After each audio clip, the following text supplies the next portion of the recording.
नमस्कार, मैं हूं आपके साथ सुशील पांडे। नाबालिग लड़कियों के एक डोनेशन के गिरोह का कहां हुआ भंडाफोड़, हम आपको बताएंगे।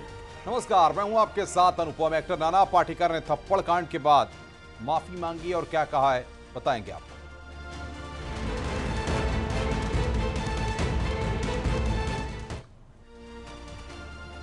हापुड़ में एक शख्स समोसे वाली दुकान पर समोसा खरीदने के लिए गया, लेकिन उसके बाद तो उसकी हालत खराब हो गई क्योंकि समोसे में से एक मरी हुई छिपकली निकल आई। एक रिपोर्ट के जरिए आपको पूरी खबर दिखाते हैं।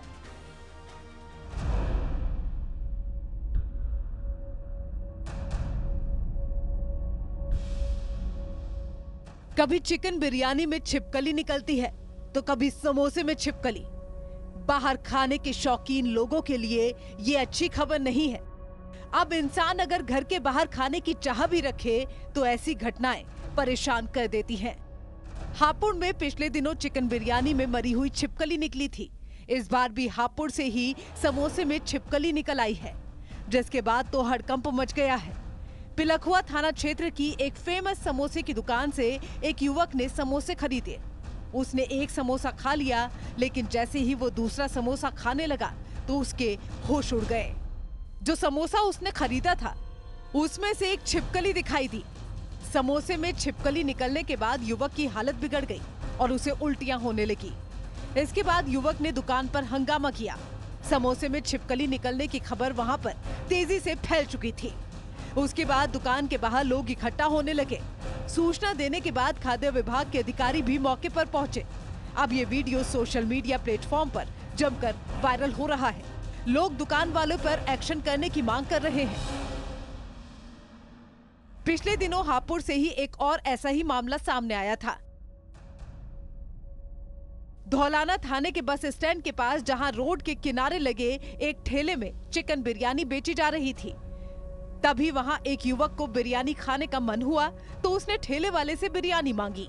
लेकिन जब वो चिकन बिरयानी खाने लगा तो उसके साथ ऐसा हुआ कि वो अब चिकन बिरयानी का नाम सुनने से भी परहेज करता है। चिकन बिरयानी में से छिपकली निकल आई, जिसके बाद तो उसकी तबीयत भी बिगड़ गई। वहां पर मौजूद लोग काफी गुस्से में दिखे। आखिर इतनी बड़ी लापरवाही के साथ खाने का सामान कैसे बेचा जा रहा है। बाद में पुलिस को सूचना दी गई और ठेले वाले को अपने साथ पुलिस ले गई। तब जाकर मामला कहीं शांत हुआ था। जिस युवक की बिरयानी में छिपकली निकली उसे तो अस्पताल में भर्ती तक होना पड़ गया था। अगर गलती से भी कोई कीड़ा मकोड़ा खाने में गिर जाए तो उसे खाने से इंसान बीमार पड़ सकता है। यहाँ तो खुलेआम सेहत के साथ खिलवाड़ किया जा रहा है। Bureau report, news 18।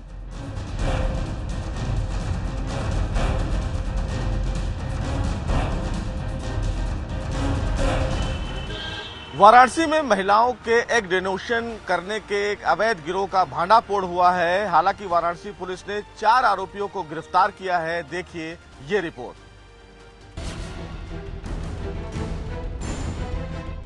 वाराणसी में पैसे का लालच देकर गरीब घरों से आने वाली नाबालिग लड़कियों को झांसे में लिया जा रहा था। इसका खुलासा तब हुआ जब एक महिला ने वाराणसी पुलिस से शिकायत की। उसकी नाबालिग बेटी को बहला फुसलाकर एग डोनेशन करवाया गया है। अवैध कारोबार की परत उजागर होने के बाद खबर आग की तरह फैल गई। पुलिस ने इस मामले में गिरोह में शामिल दंपति और एक इनफर्टिलिटी सेंटर के कर्मचारी समेत 4 लोगों को गिरफ्तार किया, जिन्होंने अवैध तरीके से नाबालिग लड़की को बालिग दिखाकर एग डोनेशन करा लिया। अनमोल जायसवाल, अनीता देवी, सीमा देवी और आशीष कुमार, इन चारों ने जितना जितना रोल था उसको स्वीकार किया है। चारों को जेल भेजा जा रहा है और इनसे जो है पीसीआर पे ले करके और गहनता से पूछताछ करके जिन जिन की इसमें संलिप्तता है और जिन लोगों के द्वारा ये जो है डोनेट जहां किया गया है, इसमें जिसकी गलती है, संलिप्तता है, साक्ष्य संकलन के आधार पर उनकी भी गिरफ्तारी की जाएगी। पुलिस ने शिकायत को गंभीरता से लेते हुए जांच शुरू की। इस काले धंधे से पर्दा उठ गया। दरअसल आईवीएफ सेंटर के जरिए कृत्रिम गर्भाधान कराने के मकसद से लड़कियों का एग डोनेशन करवाया जाता था। निसंतान दंपतियों को ऊंचे दामों पर इसे बेचा जाता था। फेक डॉक्यूमेंट्स बनाए जाते थे और उसके बदले में 30,000 रुपए देने की बात सामने आई है। एग डोनेशन के संबंध में तथ्य प्रकाश में आए। इसमें जो चारों अभियुक्त पकड़े गए हैं, जिन्होंने बताया कि उस लड़की को सेंटर में ले गए थे और वो उसको जो है वयस्क के रूप में वहाँ प्रस्तुत किए थे, जबकि वो अभी नाबालिग है। और साथ ही साथ उसका पति भी एक फर्जी व्यक्ति बना था और आधार कार्ड भी तैयार किया गया था। अवैध कारोबार के तार कहां तक जुड़े हैं, अब पुलिस इस पड़ताल में जुटी हुई है। इसमें अभी तो जो एप्लीकेशन आए थे वो एक ही जो है प्रार्थना पत्र प्राप्त हुआ था जिसमें अभियोग पंजीकृत किया गया, लेकिन जो इनसे पूछताछ की गई है उस पे जो बताया है उनका अभी सत्यापन किया जाएगा कि जिनका और डोनेट हुआ है उनकी उम्र क्या है, उनके सारे अभिलेख चेक किए जाएंगे और उसके आधार पर जिन लोगों ने इसमें संलिप्तता होगी, जिन लोगों की, उनके विरुद्ध भी कार्रवाई होगी। नाबालिग लड़कियों का एग डोनेशन करना सीधा सीधा स्वास्थ्य के साथ खिलवाड़ होता है। महमूरगंज के IVF सेंटर के काले कारोबार को संचालित किया जा रहा था। बताया ये भी जा रहा है कि गिरफ्तार किया गया एक आरोपी पहले भी दूसरे मामलों में जेल जा चुका है। वाराणसी से मुख्यमंत्री योगी आदित्यनाथ इस वक्त संबोधित कर रहे हैं, सीधे आपको लेकर चलते हैं। 42 करोड़ लोगों का सम्मान दुनिया के अंदर बढ़ रहा है। एक ऐसा भारत जिस भारत में जाति, मत, मजहब, क्षेत्र और भाषा के आधार पर कोई भेदभाव नहीं हो रहा है। एक ऐसा भारत जिसमें आस्था को भी सम्मान दिया जा रहा है और आपके भविष्य की कार्य योजना को प्रभावी ढंग से जमीनी धरातल पर उतारने के लिए भी कार्य हो रहा है। और उस नए भारत के लिए राजस्थान जैसे राज्य की सहभागिता अत्यंत महत्वपूर्ण है। इसके लिए आप सबका आह्वान करने के लिए भाइयों बहनों आज मैं आपके बीच यहां पर उपस्थित हुआ हूं। भाइयों बहनों, मैं जानता हूं राजस्थान हो या केकड़ी विधानसभा क्षेत्र, पूरा राजस्थान कांग्रेस नेतृत्व की सरकार से पूरी तरह तबाह है। और आज आपका यह उत्साह इस बात की गवाही दे रहा है। बहुत आगे धक्का मुक्की मत करिए, आप लोग पीछे पीछे रहिए, मैं आराम से आपके सामने बोल रहा हूं। और पीछे पीछे, थोड़ा पीछे की तरफ जाइए, ठीक रहेगा। भाइयों बहनों, मैं केवल आपको ये बात कहने के लिए आया हूं, मैं आपका एक बात के लिए आह्वान करने के लिए आया हूं कि भाइयों बहनों, आज जब पूरा देश प्रधानमंत्री मोदी जी के नेतृत्व में कार्य कर रहा है, एक नए भारत का दर्शन कर रहा है, तब राजस्थान की भी जिम्मेदारी बनती है कि विपरीत परिस्थितियों में राजस्थान ने देश को संबल दिया है। और अब एक बार फिर से कांग्रेस के मौका प्रस्त और वादा खिलाफी को जवाब देने के लिए विधानसभा चुनावों को फिर से हम भारतीय जनता पार्टी के पक्ष में ले जाकर के कांग्रेस को जवाब दें। और भाइयों बहनों, इसी का आह्वान करने के लिए मैं भी आपके बीच आया हूं। पूज्य संत भी यहां आए हैं और ये पूरा मंच भी आपका आह्वान करने के लिए यहां पर आया है। आपको मेरा अनुरोध होगा, धक्का मुक्की न करके थोड़ा पीछे पीछे थोड़ा जाइए, पीछे थोड़ा पीछे हटेंगे तो अच्छा होगा। भारत माता की, भारत माता की, भारत माता की। आप लोग थोड़ा पीछे जाएंगे तो अच्छा रहेगा। आगे काफी लोग बैठे हुए हैं, उन लोगों को भी दिक्कत ना हो और आप लोगों को भी दिक्कत ना हो। थोड़ा पीछे पीछे चले जाए, आराम से पीछे पीछे, एक एक कदम सब लोग पीछे चले जाएंगे। सारी पीछे जो आगे अनावश्यक भीड़ हो रही है उसमें नियंत्रण हो जाएगा और जो जहां है वहीं बैठ जाएंगे, ठीक रहेगा। भाइयों बहनों, इस नए भारत के लिए, वैश्विक स्तर पर बढ़ता हुआ भारत का सम्मान भी है। तो भाइयों बहनों, भारत की आस्था का भी सम्मान है। भारत की आस्था का सम्मान कैसे होना है, यह आज आप सब देख सकते हैं। भाइयों बहनों, काशी में काशी विश्वनाथ धाम, उत्तराखंड के केदारनाथ में केदारनाथपुरी का निर्माण, और भाइयों बहनों यही नहीं, मध्य प्रदेश में महाकाल में महालोक का अनुभूति करने वाला अद्भुत दृश्य भी हम सबके सामने है। भाइयों बहनों, ये सभी कार्यक्रम भारत की आस्था को सम्मान देने का ही क्रम है। और यही नहीं, 500 वर्षों का इंतजार समाप्त करके आज अयोध्या में प्रभु राम का भव्य मंदिर का निर्माण कार्य भी हो रहा है। भाइयों बहनों, क्या ये कार्य कांग्रेस करा पाती? कांग्रेस आपकी आस्था को सम्मान दे पाई? क्या कांग्रेस दे पाएगी? क्या कांग्रेस देश का सम्मान बढ़ा पाएगी? और भाइयों बहनों, न कांग्रेस आपकी आस्था को सम्मान दे सकती है, न देश का सम्मान बढ़ा सकती है। विकास के कार्यों को मैं भी आ रहा था सड़क मार्ग से, सड़कों पे जगह जगह गड्ढे हैं। बहुत सारी जगह तो ये भी नहीं पता लगता कि गड्ढा है या सड़क है, सड़क में गड्ढा है या गड्ढे में सड़क है, ये भी पता नहीं लग रहा था। और भाइयों बहनों, जब एक भ्रष्ट सरकार कार्य करती है तो परिवारवाद तो हावी होना ही होना है।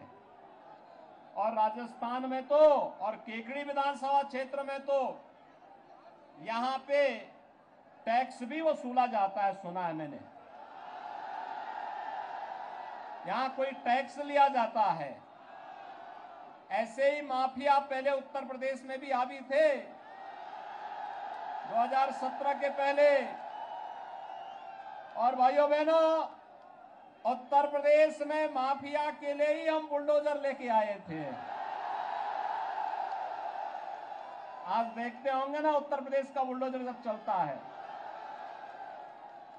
अच्छे अच्छे माफियाओं की गर्मी शांत कर देता है। और गर्मी ही नहीं शांत करता है, जितना जनता को लूट करके रखा हुआ है उस पैसे को सरकारी खजाने में रख करके फिर गरीबों के लिए आवास बनाने का काम हम लोग करते हैं उस पैसे का।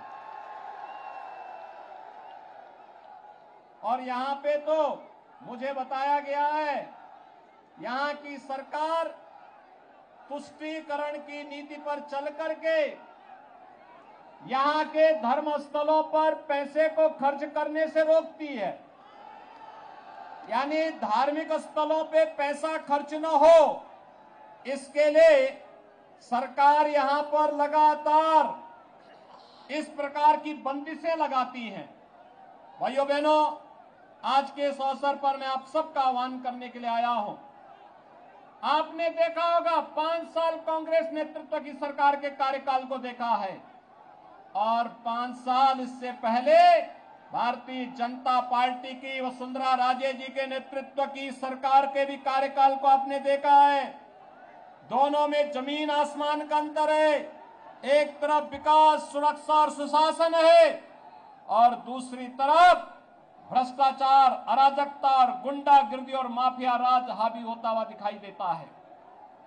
भाइयों बहनों, भारतीय जनता पार्टी की डबल इंजन की सरकार ही आपको सुरक्षा की गारंटी दे सकती है, सुशासन का वायदा कर सकती है, पूरी समृद्धि का वायदा कर सकती है।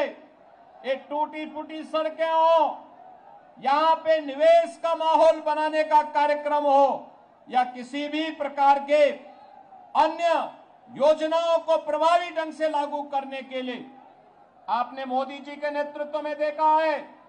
भाइयों बहनों, पिछले 9 वर्ष में मोदी जी के नेतृत्व में 12 करोड़ गरीबों के घर में शौचालय बने, 4 लाख गरीबों के लिए आवास की सुविधाएं उपलब्ध करवाई गई, 4 करोड़ गरीबों के घर में बिजली पहुंचाने का काम हुआ। और यही नहीं, कोरोना कालखंड में 80 करोड़ लोगों को फ्री में राशन की सुविधा का लाभ मिला। तो अगले 5 वर्ष के लिए प्रधानमंत्री जी ने कहा कि गरीबों को फ्री में राशन की सुविधा का लाभ मिलेगा। भाइयों बहनों, क्या ये काम कांग्रेस कर पाती?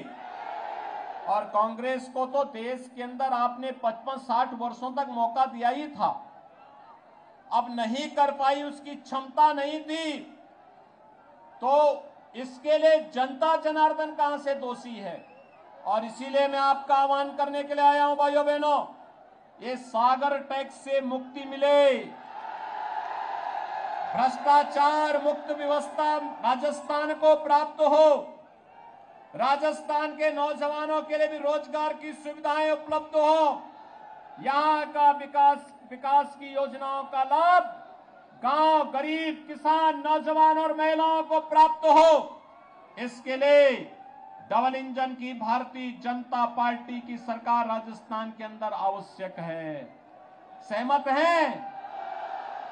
अच्छा, मुझे एक बात बताओ, आप में से कितने लोग हैं जो अयोध्या में 22 जनवरी को रामलीला के विराजमान होने के बाद अयोध्या आने के लिए इच्छुक हैं? कितने लोग हैं? पूरा राजस्थानी आना चाहता है क्या? भाइयों बहनों, इसके लिए आवश्यक है कि शत्रुघ्न गौतम जी को विधानसभा में जयपुर पहुंचाएंगे? सभी लोग सहमत हैं? पहुंचाएंगे ना? भ्रष्टाचारियों की जमानत जब्त करवाएंगे? और मैं फिर शत्रुघ्न गौतम जी को कहूंगा कि वह विधानसभा में जाने के बाद 22 जनवरी के बाद केकड़ी के जनता जनार्दन को लेकर के अयोध्या पहुंचे। अयोध्या में स्वागत की तैयारी हमारी होगी। सहमत है?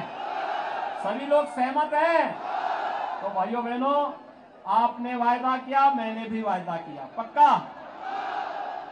तो आप सब मेरे साथ बोलेंगे, विधानसभा चुनाव की दिशा से कमल चुनाव चिन्ह पर श्री शत्रुघ्न गौतम के लिए दोनों हाथ ला करके बोलेंगे, भारत माता की, भारत माता की, भारत माता की, जय श्री राम, जय जय श्री राम।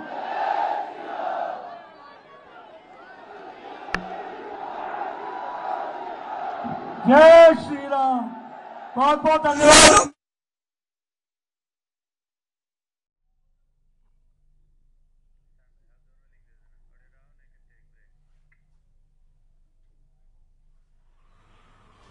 या रुकने छोटे से ब्रेक के बाद। ब्रेक के बाद खबरों का सिलसिला लगातार जारी।